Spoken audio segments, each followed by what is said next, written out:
إنه مشاهير ما كملوش تعليمهم، أو في ناس يعني هنشوف دلوقتي الدنيا ماشية إزاي وشهاداتهم ماشية إزاي. في ناس اشتغلت بشهاداتها، في ناس أصلا معهاش شهادات وأنت ما تعرفش. منهم فنانين كبار جدا ما كملوش، في اللي ما كملش إعدادي، في اللي ما كملش ثانوي، في حاجات غريبة جدا أول مرة تسمع عنها. محمد الشرنوبي اللي يعتبر فتى أحلام بنات كتير جدا مش عارف ليه، ولكن هو نجم وليه جمهوره برضه فنحترمه. الشرنوبي سبق ووضح انه كان شايل مسؤوليه نفسه وهو طفل، يعني كان عنده ظروف خلته يبعد عن التعليم، ولكن انا شايف ان دي كانت حجه زمان. لكن دلوقتي انت معاك فلوس، بالتالي المفروض انك تكمل تعليمك عادي. ما اعرفش هو تكمل تعليمه ولا لا، انا بقول يعني المفروض يكمل يعني. بس رغم من ده كله الا انه حقق شهره كبيره جدا جدا في الغنى والتمثيل، وبعد كده بقى واحد من نجوم الشباب المحبوبين في الدراما والسينما والكلام ده كله. الفنان احمد رزق، واللي كان غاوي تمثيل من وهو صغير، وعشان كده اول ما خلص ثانويه دخل المعهد العالي للفنون المسرحيه عشان يدرس التمثيل، ولكنه اضطر يسيب المعهد بسبب ضغوط ماليه وانشغاله باعمال فنيه عشان يبقى معاه ثانويه عامه بس. ومع ذلك ما استسلمش وبدا يدور على فرصه تانية في مجال التمثيل، وقدر ينجح بشكل كبير جدا من خلال افلامه ومسلسلاته. نيجي بقى لشيرين عبد الوهاب، واللي ما كملتش دراستها برضه بعد اول سنه في الاعداديه، والاسباب مختلفه، زي طبعا انها كانت متعقده من الرياضيات، وبسبب انها يعني السبب الحقيقي ورا انها ما كملتش تعليمها كان خوفها من الزلزال. ده حاجه غريبه جدا، وده لانها شافت الزلزال 92 ازاي حول المدارس لكوم تراب، ومن وقتها حلفت ما تعتبهاش تاني. يعني حصل لها كده زي تروما، واهلها طبعا يعني مش هيقدروا يجبروها، فبالتالي قعدت في البيت. بعد كده كملت ودخلت المعهد على ما اعتقد، معهد يعني لان رامي صبري كان معاها في المعهد، وبس ما تاليش انها كملت، وبقت اهم مطربه في مصر والوطن العربي كله، الا انها اللحظه دي ندمانه انها ما كملتش التعليم بتاعها.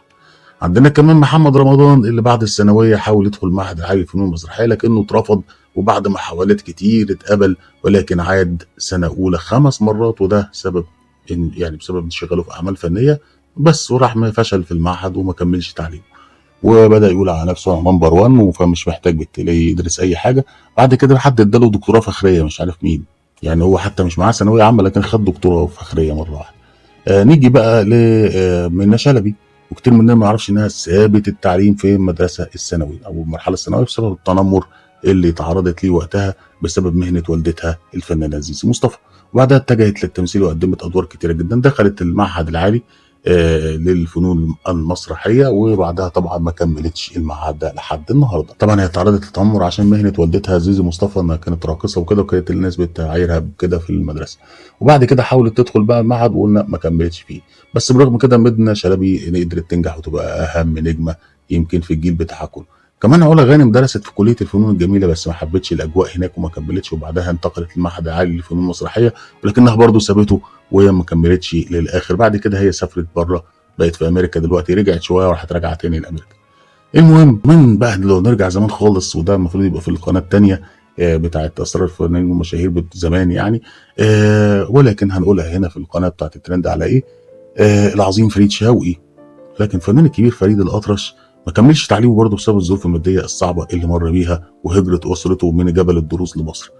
ولما جه مصر بدأ شغله بقى في حي في محل في الموسكي، ولكن حبه للموسيقى خلاه يتجه للفن وينسى خالص الكلام بتاع انه يكمل التعليم بتاعه. وبقى واحد طبعا من اشهر المطربين في تاريخ مصر كلها. عندنا يسرا بقى، اللي ما نعرفوش برضه انها حتى مؤهل للثانويه عامه، ولكنها آه ما نعرفوش بقى يسرا، الفنانه يسرا طبعا ما معهاش حتى المؤهل بتاع الثانويه العامه.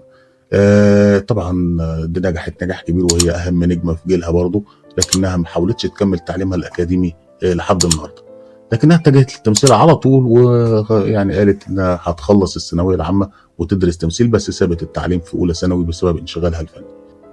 ويعني كل دول تقريبا ما يعملوش، كل دول نجحوا كده رغم ان هم معهمش شهاده الثانويه العامه. لذلك الثانويه العامه بالنسبه لهم بالنسبه للفن ما عطلتش اي حد منهم، لكنها مهمه جدا جدا في اي مجال تاني. نفترض لو حد منهم ما كانش نجح في السينما، كان زمانه ايه النهارده؟